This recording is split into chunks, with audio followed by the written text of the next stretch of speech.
Alors bonjour à tous ceux qui se joignent à nous sur la page web de la Fondation du Grand Séminaire. Alors je m'appelle Jarosław Kaufmann. Je suis le recteur du Grand Séminaire de Montréal. La nouveauté que je suis le premier recteur non canadien. Je suis d'origine polonaise. Alors au Grand Séminaire présentement nous avons 36 candidats qui sont en cheminement et en discernement spirituel. Ceux qui étudient sur place, il y a 16 séminaristes et les autres sont dans les paroisses, sont dans les institutions pastorales ou sur place, dans le terrain, ils apprennent à travailler et à discerner. Ici, la vie au Grand Séminaire de Montréal, c'est la vie d'un croyant qui cherche à discerner la volonté de Dieu. Vous savez,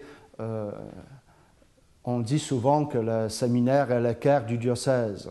Pourquoi? Parce que, au fond, c'est ici que les hommes qui viennent chercher la volonté de Dieu demandent à l'Église la réponse. Est-ce que mon appel est vrai? Est-ce que mon appel vient du Seigneur? Alors, au fond, le Grand Séminaire, c'est une communauté qui chemine et qui essaie justement à répondre à cette question, à aider les candidats, les jeunes, moins jeunes, à trouver cette réponse. Est-ce que le Seigneur m'appelle?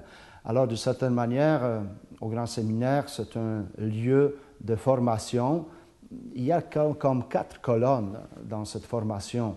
La première, les candidats cherchent à un épanouissement humain. Donc, il y a la formation humaine pour qu'ils trouvent un équilibre, pour qu'ils trouvent de quelle qualité humaine il doit travailler. L'autre pivot, c'est la formation spirituelle, évidemment. En tant que chrétien, en tant que croyant, le candidat cherche à trouver sa relation personnelle avec Jésus. Vous savez, rencontrer Jésus-Christ change la vie. Rencontrer Jésus-Christ fait découvrir la vocation. Rencontrer Jésus-Christ fait de lui le centre de la vie. Ce qui fait que le candidat qui vient ici veut offrir leur vie entière au service de Dieu et au service de ses frères et sœurs. Alors, dans la spiritualité, ils vont chercher cet aspect de relation profonde où Jésus les guide et à la fois l'Église crée une atmosphère de la foi. Je fais une comparaison comme avec une rose. Elle ne peut pas pousser au désert. Il faut créer une espèce de jardin, une atmosphère chrétienne où elle peut pousser. C'est pourquoi les séminaires. Troisième aspect de la formation, c'est l'aspect intellectuel. Alors, les candidats étudient la philosophie, la théologie, et aussi, il apprend comment animer la communauté chrétienne, comment répondre aujourd'hui, au fond, à l'appel et aux besoins de l'Église et du monde. Quatrième aspect de la formation, c'est le pastoral. L'aspect pastoral, parce qu'évidemment, la formation suppose un envoi en mission. Alors, à un moment donné, le candidat est envoyé en mission dans la paroisse ou dans les activités, par exemple, auprès du pauvre, sur la rue, travailler dans les hôpitaux ou regarder de côté des jeunes, de personnes qui cherchent, qui se questionnent, donc la catéchèse. Donc, ces 4 pivots, 4 colonnes forment d'une certaine manière la vie au Grand Séminaire. Nous sommes des personnes qui sont nées dans la tradition catholique, nous sommes nés dans une famille catholique. Et souvent, ça impose une certaine réflexion, une mise en question, parce que c'est très important de choisir la foi personnellement. Vous savez, le fait que nous sommes nés dans une famille ne suppose pas tout de suite que nous sommes croyants tout de suite et que nous avons eu cette expérience d'une rencontre personnelle avec Jésus et transformation de la vie. Alors c'est pourquoi nous essayons de regarder l'esprit de l'Église ou l'esprit de ce monde qui nous fait découvrir avec la proposition du pape Benoît XVI, nous vivons l'année de la foi. Alors, l'année de la foi implique justement cette réponse, parce que la foi, qu'est-ce que c'est? La foi, c'est une rencontre avec Dieu. Et quand on rencontre Dieu vivant, vrai, un Dieu qui veut notre bonheur, on répond. On répond à cet appel. On répond par notre vie entière. Donc, on essaye de trouver sa volonté, on essaye d'aimer comme lui, agir comme lui. Donc, nous poursuivons ce thème de la foi. Et cette année, nous avons choisi le thème pour les séminaristes, pour animer cette année, c'est le thème « Jésus-Christ, mon Seigneur et mon Dieu ». Voilà, au début, nous avons voulu montrer que Jésus-Christ, c'est lui l'objet de notre foi. C'est plus que l'objet, c'est la personne en qui nous avons mis notre foi. Donc, ce qui est très important dans cet aspect de la foi, c'est de vivre en union avec lui. Ce qu'a dit Saint Jean, demeurez en moi et moi je veux demeurer en vous.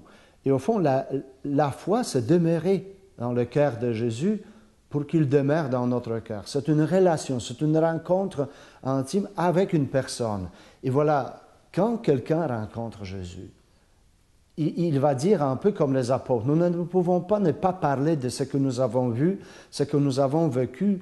Nous ne pouvons pas se taire au sujet de celui qui nous a aimés.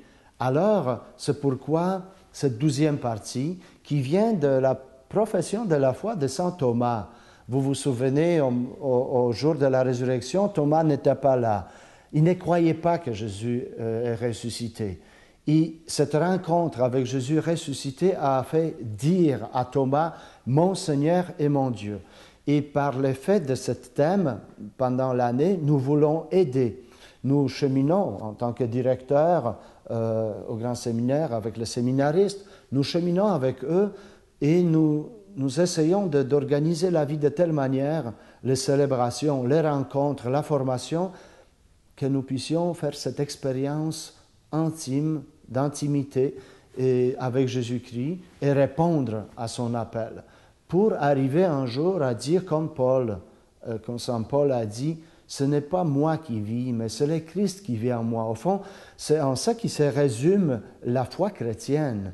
C'est une relation dans laquelle je suis invité, je suis même envoyé en mission, en évangélisation et à proclamer que oui, il est mon Seigneur et mon Dieu. C'est pourquoi j'apporte cette nouvelle.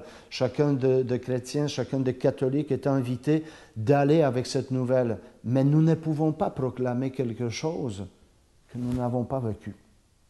Alors nous avons besoin de cette expérience pour après inviter les autres, frères et sœurs, des personnes qui cherchent aujourd'hui, qui n'ont pas la paix dans le cœur, qui cherchent leur sens de la vie. Nous les invitons à suivre celui qui nous a appelés.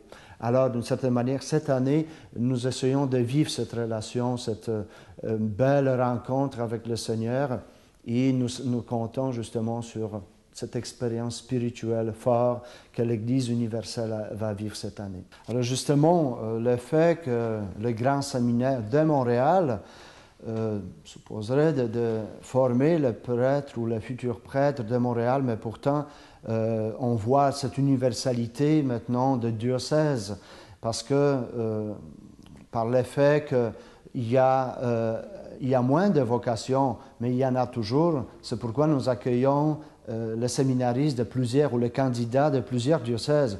Je vous donnerai un exemple. Donc, nous avons des candidats de diocèse de Gatineau, Joliette, Mont-Laurier, Ottawa, Saint-Jean-Longueuil, Saint-Jérôme, Sherbrooke, Valleyfield, Bathurst, en Nouveau-Brunswick, Sault-Saint-Marie à l'Ontario. Même, nous avons un candidat de France, de Blois, et aussi, il y a des communautés religieuses comme la famille jeunesse ou les autres communautés qui viennent demander une formation. Alors, d'une certaine manière, on voit que les grands séminaires accueillent les candidats, mais accueillent aussi ceux qui cherchent Dieu. Donc nous voyons que plusieurs évêques maintenant nous font confiance dans cette formation. C'est une reconnaissance au fond auprès de Saint-Sulpice que plusieurs diocèses alentours du diocèse de Montréal envoient ces candidats et nous font confiance justement pour la formation de futurs prêtres. Moi, ma formation, c'est une formation biblique. J'avais fait mes études à Rome, à la grégorienne, j'avais fait la théologie biblique. Donc, présentement, je suis en train d'enseigner le psaume et la littérature sapientielle. Prochainement, j'ai déjà donné et je donnerai les cours de prophètes et le Pentateuque. Donc, dans ma formation, l'écriture sainte est très importante. Et dans la formation au grand séminaire, on essaye de transmettre cette formation que nous avons dans les évangiles. Un exemple, au cœur et le modèle de la formation, c'est la relation entre maître et disciple. Vous savez que Jésus n'a pas inventé, mais à la fois il nous a démontré comment agir. Vous vous souvenez, Jésus a dit, allez, de toutes les nations, faites des disciples. Donc, c'est une priorité du grand séminaire de travailler à travers chaque étape de la formation, à travailler plusieurs aspects de cette relation du disciple. Alors, première année, la propédeutique, il découvre comment on devient un disciple. Après, quand ils finissent cette première année, ils vont chercher comment être disciple témoin, comment être un disciple missionnaire, comment évangéliser, comment suivre Jésus-Christ. Et comme les finissants, ils vont finir de comment ils sont envoyés justement en mission. Donc cet aspect de disciple est très important et nous pensons que ça vient de l'Écriture, ces modèles où chacun suit le maître. Ça se voit dans la formation parce qu'ils ont chaque séminariste a un directeur spirituel, chaque séminariste a un tuteur aussi qui les seconde, qui les suit, qui les encourage, et aussi l'atmosphère dans la maison. On essaye, selon la pédagogie sulpicienne, on essaye de mettre la pédagogie justement de la maison, de la famille, où on mange ensemble, on discute, on se rencontre, que les relations entre le directeur et le séminariste, ce sont les relations de joie, de partage, c'est comme de grands frères qui transmettent leur expérience de la foi aux frères qui viennent demander l'éclaircissement. Alors, c'est de cette manière qu'on essaie au grand séminaire de former les disciples de Jésus qui pourront devenir apôtres. On ne peut pas être apôtre si on n'était jamais disciple. C'est les disciples qui deviennent apôtres et on n'est jamais un apôtre si on n'a pas de disciples après. Donc, les modèles d'enseignement, les modèles de formation est vraiment évangélique et on essaie justement qu'à travers cette formation, ils deviennent apôtres. Alors évidemment, il y a plusieurs manières, mais en tout cas, dans tous les moyens, vous allez arriver au grand séminaire. Mais on peut toujours contacter les œuvres de vocation du diocèse de Montréal ou du propre diocèse où vous vous trouvez. Évidemment, ceux qui sont responsables de la vocation, ils vont nous envoyer vos coordonnées et à la fois, ils vont vous demander de contacter le Grand Séminaire de Montréal. Et c'est nous qui allons vous répondre et voir avec vous à quel niveau vous êtes rendu, qu'est-ce que vous avez besoin, parce que pour entrer au Grand Séminaire, il faut les prérequis. Il faut au moins avoir la possibilité de faire les études universitaires. Il faut aussi, d'une certaine manière, avoir déjà une certaine expérience. Mais à la fois, il n'y a pas de règles, je dirais, strictes. Chacun est accueilli personnellement et avec lui, nous regardons de quelle manière nous pouvons l'aider, nous pouvons l'encourager et quel prendra le cheminement. Mais comme j'ai dit, on contacte premièrement le responsable de vocation dans le diocèse et après celui qui est responsable va transmettre le message au grand séminaire. Et de cette manière, nous, on propose à ce moment-là le démarche. Le démarche, il y a les Viens et Voix. Ce sont les rencontres ici au grand séminaire où il y a des candidats, où il y a des personnes qui pensent, ou tout simplement qu'ils veulent voir qu'est-ce que c'est la vie au grand séminaire. Ils viennent, par exemple, une soirée, vendredi, où ils se rencontrent, ils partagent, ils posent des questions. Il y a aussi un week-end vocationnel. C'est un week-end pendant lequel, une fin de semaine, pendant lequel ceux qui pensent ou ceux qui réfléchissent demeurent ici au grand séminaire.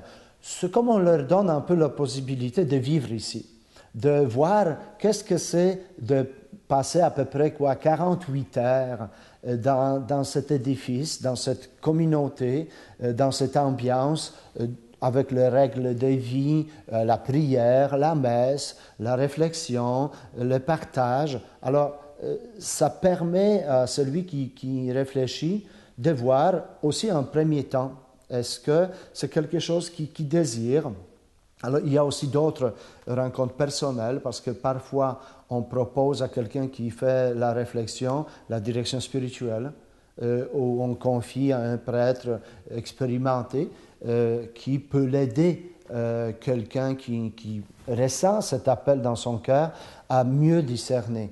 Et une fois ce processus passé, il y a un groupe de prêtres qui se rencontrent. C'est l'admission qu'on fait. On parle avec les candidats et après, on voit si l'appel, dans ce premier temps, nous reconnaissons que oui, c'est possible que le Seigneur t'appelle.